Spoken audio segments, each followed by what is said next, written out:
ইউরোপীয় সমৃদ্ধ ইতিহাস এবং অর্থনীতির দেশ পোল্যান্ড। বিভিন্ন সময় বিভিন্ন সাম্রাজ্য এবং রাজারা পোল্যান্ডে আধিপত্য বিস্তার করতে চাইলেও পোল্যান্ড মধ্যযুগ থেকেই নিজেদের স্বাধীন জাতি হিসেবেই পরিচয় দিত। বিচিত্র বিশ্বের আজকের আয়োজনে আপনারা জানতে চলেছেন পোল্যান্ড দেশের আদ্যপান্থ।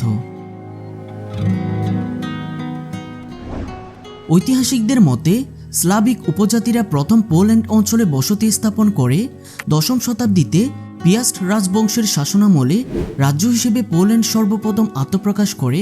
963 খ্রিস্টাব্দে ব্যাপটিজম মতাবলম্বীরা দেশটিতে আসে এবং এই সময়ে তাদের প্রচেষ্টায় দেশটিতে খ্রিস্ট ধর্মের ব্যাপক প্রসার ঘটে। 16 শতকের শেষের দিকে পোল্যান্ডের ইতিহাসের স্বর্ণযুগ বলা চলে। এই সময়ে জাগিয়েলীয় রাজবংশের তত্ত্বাবধানে পোল্যান্ড ইউরোপের সবচেয়ে বৃহৎ, সমৃদ্ধ ও প্রভাবশালী রাষ্ট্রে পরিণত হয়।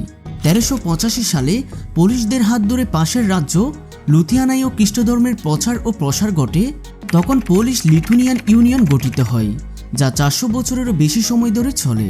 পরবর্তীতে বিভিন্ন সময়ে বিভিন্ন রাজ্য পোল্যান্ড লুথিয়ানার উপর তাদের আধিপত্য বিস্তার করতে চেষ্টা করে।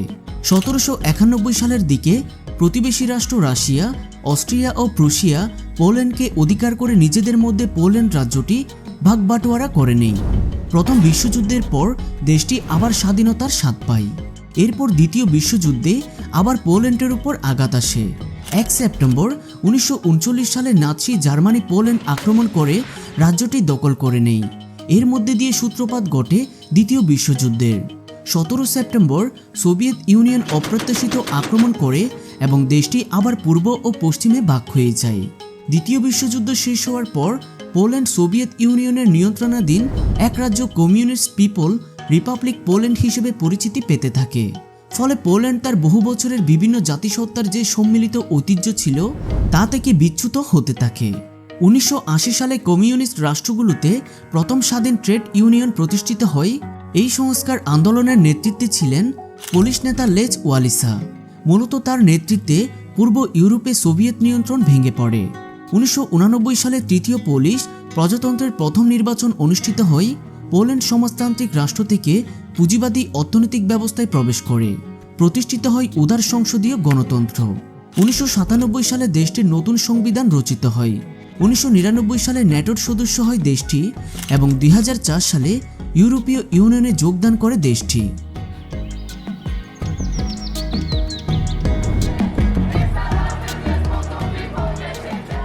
তাতার মুসলিমরাই মধ্য ইউরোপের সবচেয়ে প্রাচীন ধর্মীয় সংখ্যালঘু। খ্রিস্টীয় 14 শতক থেকে ইউরোপীয় ইতিহাসের অংশ। তাতার মুসলিমরা প্রথম পোলিশ লিথুনিয়া যুক্তরাষ্ট্রে বসতি স্থাপন করে এবং কয়েক শতাব্দী পর্যন্ত পোল্যান্ডকে রক্ষায় বীরত্বপূর্ণ ভূমিকা পালন করে। ধীরে ধীরে তারা পোলিশ সমাজের অবিচ্ছেদ্য অংশে পরিণত হয়। পোল্যান্ডে মুসলমানের আগমন ঘটে খ্রিস্টীয় 14 শতকে।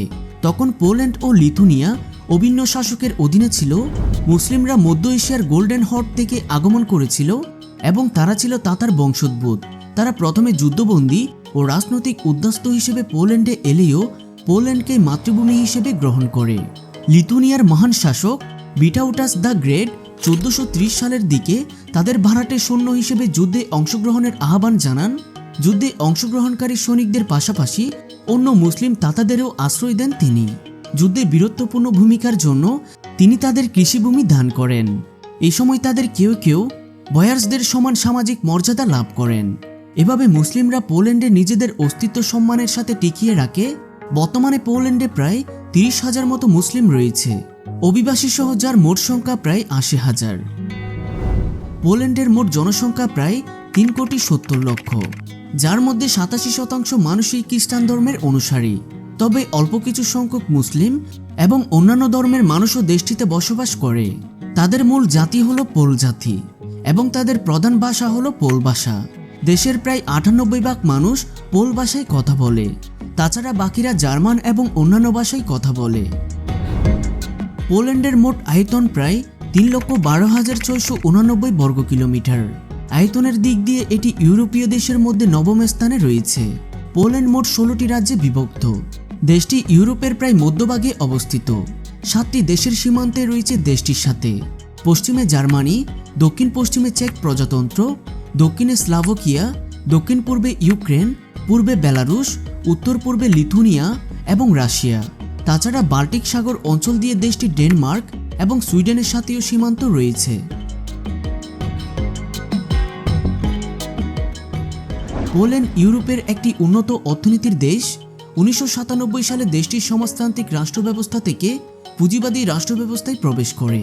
2008 সালে যখন পুরো বিশ্ব অর্থনৈতিক মন্দায় জর্জরিত, তখনও পোল্যান্ড অর্থনৈতিকভাবে বেশ সচ্ছল ছিল। দেশটির মোট জিডিপির পরিমাণ প্রায় 649 বিলিয়ন মার্কিন ডলার, আর দেশটির মাথাপিছু আয় প্রায় 16,000 মার্কিন ডলার।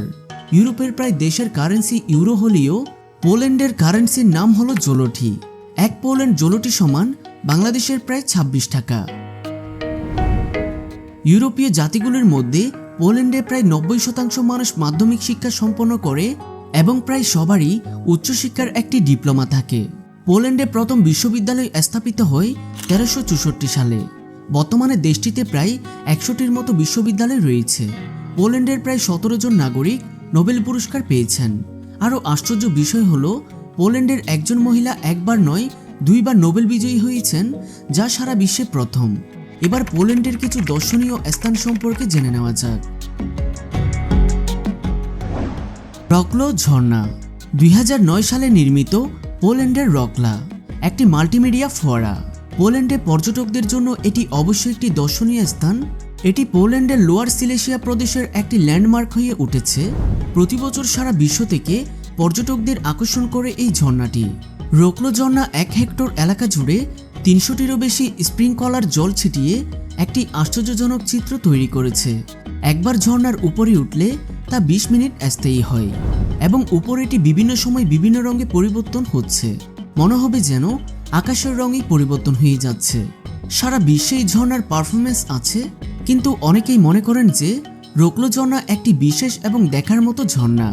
অন্যান্য ঝর্ণা দেখার পর যদি আপনি এটিকে মিস করেন, তাহলে এটি জীবনের অনেক বড় একটি অনুশোচনা হবে। রাজধানী ওয়ার্স পোল্যান্ডের রাজধানী ওয়ার্স যেন ছাই থেকে উঠে আসা ফিনিক্স পাখি। শাস্ত্রীয় সুরকার ফ্রেডরিক চোপিনের জন্মস্থান এই শহরে। দ্বাদশ শতকের কাছাকাছি সময়ে শহরটির গোড়াপত্তন। দ্বিতীয় বিশ্বযুদ্ধের সময় শহরটির অনেকটাই ধ্বংস করে ফেলা হয়েছিল। বিশ্বযুদ্ধের পর শহরটিকে আবার নতুনভাবে পুনরুজ্জীবিত করা হয়। ঐতিহাসিক প্রেক্ষাপট এবং সাংস্কৃতিক কেন্দ্র হিসেবে শহরটিকে সাজিয়ে তোলা হয়েছে। শহরের ওল্ড টাউন স্কোয়ারের মাঝখানে রয়েছে ঢাল তলোয়ার হাতে মারমুখী মৎস্যকন্যার এক বিশাল স্থাপত্য, যা সবার দৃষ্টি কাড়ে। এই স্থাপত্যের কারণে ওয়ার্সকে বলা হয় দ্য সিটি অফ মারমেইড। এছাড়া পোল্যান্ড দেশটিতে অসুইচ, টাট্রা পর্বত, বেলউইজা ফরেস্ট, লুবিন, সোপোত শহরের মতো আরও অনেক খ্যাতিসম্পন্ন দর্শনীয় ট্যুরিস্ট স্পট রয়েছে, যা পর্যটকদের মনে জায়গা করে নিয়েছে। দেশটিতে ভ্রমণ করলে একজন দর্শনার্থী যেমন বিশ্বের পুরনো শহরের ইতিহাস ও ঐতিহ্যের স্বাদ পেতে পারেন, ঠিক তেমনি আধুনিকতার ছোঁয়ায় গড়া ত্রিমাত্রিক জগৎ দেখেও বিমুগ্ধ হতে পারেন। পজনান শহরটি পোল্যান্ডের পুরনো রাজধানী। শহরটির অন্যতম স্থান ওল্ড টাউন স্কোয়ার। এখানকার বিভিন্ন স্থাপনাতে প্রাচীনকালের গতিক স্থাপত্য দেখা যায়, যা পর্যটকদের আকর্ষণের কেন্দ্রবিন্দু। টাউন স্কোয়ারের বিভিন্ন জায়গায় দেখতে পাবেন ছাগলের নানা স্থাপত্য। এই কারণে পজনান শহরকে বলা হয়ে থাকে the city of head budding goat's. এর পেছনে এক বহুল প্রচলিত গল্প রয়েছে। রকলো পজনান হয়ে নতুন শহর রকলো যাওয়ার পথে চারিদিকে চোখে পড়বে ঘন সবুজ জঙ্গল। পাশে বয়ে যাচ্ছে ওঢান নদী। ওঢান নদীর ধারে অবস্থিত পশ্চিম পোল্যান্ডের এক বৃহত্তম শহর রকলো। শতাব্দী ধরে প্রিসিয়া, পোল্যান্ড, জার্মানি এবং বোহেমিয়াদের দ্বারা শাসিত হয়েছে এই শহরটি। কিন্তু 1945 সালের পর থেকে শহরটি পোল্যান্ডের অংশ হয়ে গিয়েছে। শহরটিতে রয়েছে অনন্য সাধারণ কিছু স্থাপত্য, তবে শহরের প্রধান আকর্ষণ market square, old town hall ও সেন্ট এলিজাবেথ চার্চ। এই শহরটির চারপাশ দেখার জন্য চার্চের সঙ্গে রয়েছে একটি অবজারভেশন টাওয়ার। এখানেই রয়েছে পোল্যান্ডের বৃহত্তম চিড়িয়াখানা। পোল্যান্ডের ভ্রমণ খরচ। পোল্যান্ড ইউরোপের একটি ঐতিহাসিক এবং উন্নত অর্থনীতির দেশ। এই দেশে যেমন পাবেন উন্নত শহরের অনুভব, ঠিক তেমনই পাবেন ঐতিহাসিক স্থাপনের অনুভূতি। বাংলাদেশ থেকে অনেক মানুষ প্রতি বছর পোল্যান্ড ভ্রমণে যেয়ে থাকে। তাছাড়া শিক্ষার জন্য বাংলাদেশ থেকে অনেক মানুষ পোল্যান্ডে অবস্থান করছেন।